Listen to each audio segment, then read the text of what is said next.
Mr. Deputy Speaker, the Ethnic Integration Policy, or EIP, applies to the sale and purchase of all HDB flats, as well as HDB public rental flats. But tenants who rent HDB flats out on the open market are not subject to the EIP, as their stays are typically temporary in nature and do not affect the ethnic proportions in our public housing estates in the longer term. Instead, flat owners who rent out their flats to one or more non-citizen tenants are subject to the non-citizen quota. The quota helps to maintain the Singaporean character of our HDB heartlands. All HDB owners are required to seek HDB's approval and ensure that they meet the quota before renting out their flats.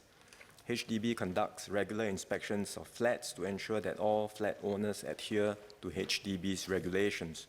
Unauthorized renting out of HDB flats is a serious infringement of the lease, and HDB will take firm action against any errant flat owners.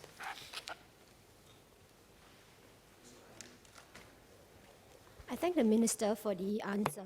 I raised this question because in my house visits, I had observed a certain demographic of residents in the flat, in certain flats, and some residents had also gave their feedback about observations in certain flats where you see a certain number of residents of a certain ethnicity. So, in light of that, I'm just wondering what happens in situations where the rental is not actually approved by HDB. How are inspections and enforcement done in that situation? And in the situation where there is non-compliance, what are the specific sanctions or penalties that are given for non-compliance? And if there are any residents who have observed a certain trend in a particular estate, what recourse do they have in terms of referring this matter to HDB?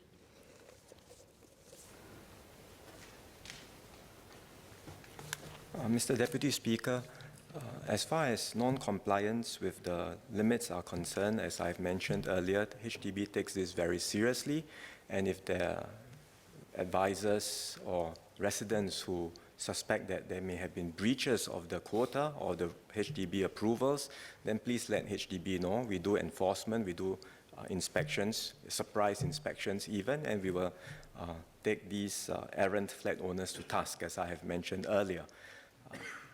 The quotas that were set for non-citizens were put in place in 2014. In putting in place these quotas, I think we also have to bear in mind and calibrate it carefully, because there will be genuine flat owners who want to let out their flats and earn some extra income. And if we tighten it too much, then they will find it difficult to rent out their flats, and that may deprive them of some income for their families and households. So we have set the quota in place in 2014. So far, there has not been any breach of the quota, and the limits what we have seen are the numbers are well within the quotas that we have set. But we will continue to monitor and see if they are, as we progress along, whether there's a need to update and review these limits. Mr. Zainal Zapari. Question 6, sir. Mr. Deputy Speaker, the Ethnic Integration Policy, or EIP, was introduced in 1989 to ensure a balanced mix of ethnic groups living in our HDB estates, to promote racial harmony and strengthen social cohesion. It applies to the sale and purchase of all HDB flats and is implemented in a fair and transparent manner. Prospective buyers and sellers of resale flats can check their ethnic eligibility to buy or sell a HDB flat through the HDB Info web. The ethnic proportions are updated on the first day of every month, and they apply to all completed resale applications received during that month.